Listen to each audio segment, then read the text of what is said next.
जब आप अपने अंदर के दुश्मन से जीत जाते हैं, तो बाहर का दुश्मन आपका कुछ भी नुकसान नहीं कर सकता। अंदर के दुश्मन बहुत सारे होते हैं, जैसे कि आलस, गुस्सा और घमंड।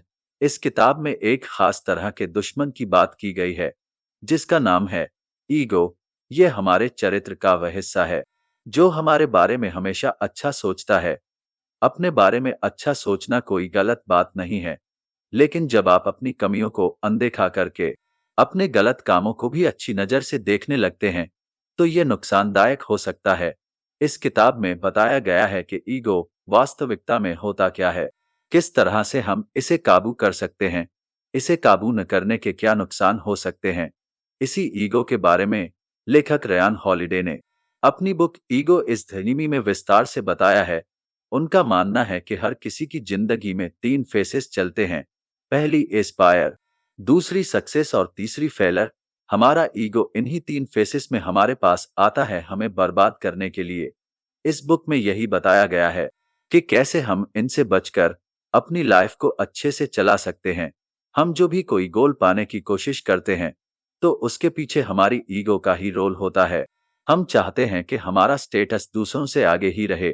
अगर हम सफल हो जाते हैं और विनम्र न रहे, तो हमारे अंदर आ जाती है और इससे समाज में हमारी इमेज बहुत खराब हो जाती है। जैसे गुस्सा और खुशी चेहरे पर दिख जाती है, ऐसे ही ईगो का भी आदमी के व्यवहार से पता चल जाता है। लेकिन लोग ईगोइस्ट को कभी पसंद नहीं करते और देर सवेर ऐसे आदमी का अहंकार जरूर टूटता है। लेखक ने इस किताब में तीन स्टेज के बारे में बात की है। पहला है एस्पायर, यानी कि कोशिश, दूसरा है सफलता और तीसरा है असफलता। तो आइए जानते हैं इन तीनों स्टेज के बारे में, जो हमें अपनी लाइफ में कैसे आगे ले जाती है। पहला स्टेज है एस्पायर स्टेज, यानी कि कोशिश।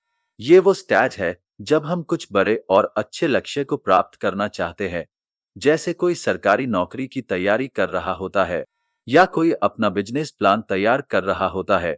ये शुरुआती दौर सबसे मुश्किल होता है, क्योंकि किसी भी काम की शुरुआत में हम काफी उत्साहित होते हैं और थोड़ा बहुत बेचैन भी होते हैं।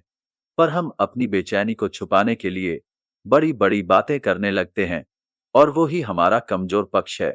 बड़ी बड़ी बातें करना बहुत आसान है, क्योंकि वास्तविक कार्य करने की बजाय हम सिर्फ बातें करके ही बहुत कम प्रयास से लोगों का ध्यान और प्रशंसा पा सकते हैं। पर असली काम किए बिना सिर्फ बातें करके लोगों से तालियां और तारीफ सुनने की हमारी भूख ही हमारा ईगो है। बातें तो सब कर सकते हैं, एक पागल भी किसी भी विषय पर कई घंटों तक बातें कर सकता है। पर आज की दुनिया में जो दुर्लभ है वो है शांति। ज्यादा बोलने से और ज्यादा सोचने से आपकी ऊर्जा कम होती है, और शुरू में ही ऊर्जा का कम हो जाने से आप अपना काम भी शुरू नहीं कर सकते। और वैसे भी ज्यादा सोचने से आपका ईगो काल्पनिक दर्शकों को तैयार करता है, जिससे आपको लगता है कि लोग आपको ही देखते हैं और आपके बारे में ही सोचते हैं। पर हकीकत में ऐसा नहीं होता है। फोर्ड कंपनी के फाउंडर हेनरी फोर्ड ने कहा था कि आपकी प्रतिष्ठा आपने जो किया है उसके आधार पर बनती है, ना कि आप जो करने वाले हो उसके आधार पर। और वैसे भी आपकी प्रतिभा सिर्फ एक शुरुआती बिंदु है। आपने खुद देखा होगा कि कई लोग प्रतिभावान होने पर भी वह उस प्रतिभा से ज्यादा कुछ कर नहीं पाते हैं, क्योंकि उनका ईगो उन्हें किसी न किसी तरह डरा के रोकने की कोशिश करता है। स्टीव जॉब्स कहते थे कि जब तक आप लोगों को दिखाओगे थे, तब तक लोगों को पता ही नहीं चलेगा कि उनको क्या चाहिए। आपकी प्रतिभा भी एक उत्पाद की तरह है।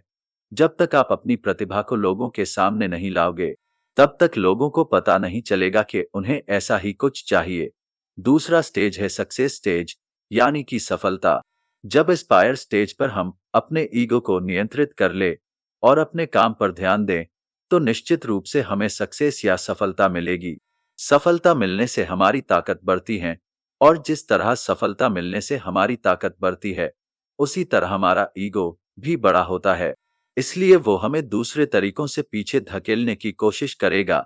सफलता मिलने पर हमारे जीवन में कई उतार चढ़ाव आएंगे, जैसे interview, award function, reporters, party.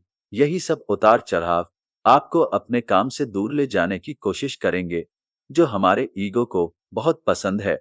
आपको लोगों की प्रशंसा मिलेगी, ये बात आपको हमेशा याद रखनी चाहिए, जिसके कारण आज ये सब आप देख पा रहे हैं, क्योंकि वही आपका असली मूल्य है। अपने बुनियादी मूल्यों और काम से दूर रहकर क्या परिणाम आ सकते हैं? दुनिया का कितना भी बड़ा ऊंचे से ऊंचा पहाड़ क्यों ना हो, उस पर रहने वाला जानवर जब उस पहाड़ की चोटी पर खड़ा हो जाए, तो वह जानवर उस पहाड़ से तो अच्छा ही होता है। जैसे सफलता पाना मुश्किल है, वैसे ही उस चोटी पर टिक पाना मुश्किल है।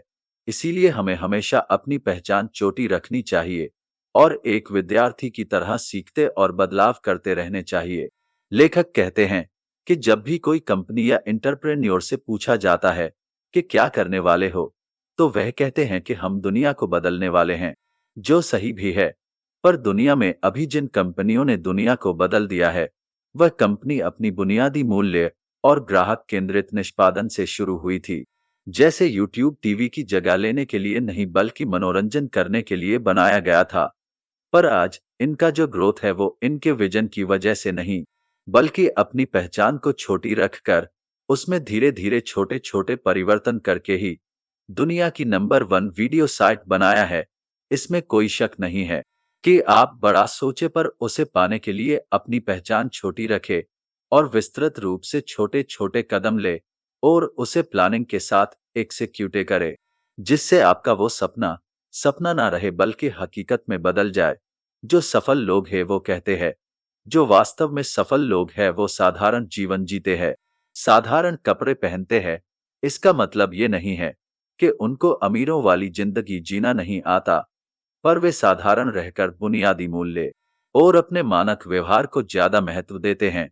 इसलिए जब भी आपको सफलता मिले, उसे बरकरार रखने के लिए सबसे ज्यादा जरूरी है विनम्र बने रहना। तीसरा स्टेज है फेलर, यानी कि असफलता। इस किताब का अंतिम भाग है फेलर। कोई भी काम में फेल होना आम बात है। अपने ईगो को नियंत्रण में रखने के बावजूद भी हम फेल हो सकते हैं, पर उस फेलर टाइम में हम क्या करते हैं, वो ही सबसे जरूरी है। आप सोच रहे होंगे, फेलर होने में कैसा ईगो? क्योंकि फेलर होने पर तो हम हार जाते हैं, हमारा सारा ईगो तो खत्म हो जाता है। हाँ, आपने बिल्कुल सही समझा। लेकिन ऐसे काफी लोग होते हैं जो एक बार फेल होने के बाद बार बार फेल होते रहते हैं। वह एक ही गलती को बार बार दोहराते रहते हैं, जिसके परिणाम स्वरूप फेल होते रहते हैं। क्या आपने कभी ऐसा सोचा है कि वे ऐसा क्यों करते हैं? क्योंकि उनके ईगो ने उनकी आंखें बंद कर रखी होती है। उनका ईगो उनको ये मानने से रोकता है कि वह गलत हो सकते हैं या वह भी फेल हो सकते हैं। जब कोई आदमी ये नहीं देख पाता कि वह क्या गलती कर रहा है, नहीं उसमें उस गलती को ढूंढने की इच्छा होती है, तो उस आदमी को और नीचे गिरने के बहुत चांसेस होते हैं। फेलर होना कोई भी बुरी चीज नहीं है, बल्कि फेलर हमें बहुत सारी चीजें सिखा सकती है। फेलर और सक्सेस एक सिक्के के दो पहलू हैं। लाइफ में हम कभी फेल होते हैं, तो कभी हम सक्सेस पा लेते हैं। इसका एक उदाहरण जानते हैं। एक बार फर्श सफा करने से हमेशा साफ नहीं रहता है, उस पर हर रोज धूल जमेगी, इसलिए उसे साफ करने के लिए रोजाना सफाई करनी ही पड़ेगी। वही चीज आपकी प्रतिभा के साथ भी है कि सिर्फ एक बार अभ्यास करने से ही कुछ नहीं होने वाला है। उस प्रतिभा को चमकाने के लिए आपको रोजाना फर्श की तरह सफाई करनी पड़ेगी। अभ्यास के जरिए अपनी प्रतिभा को चमकाना पड़ेगा, नहीं तो उस पर जंग लग जाएगा।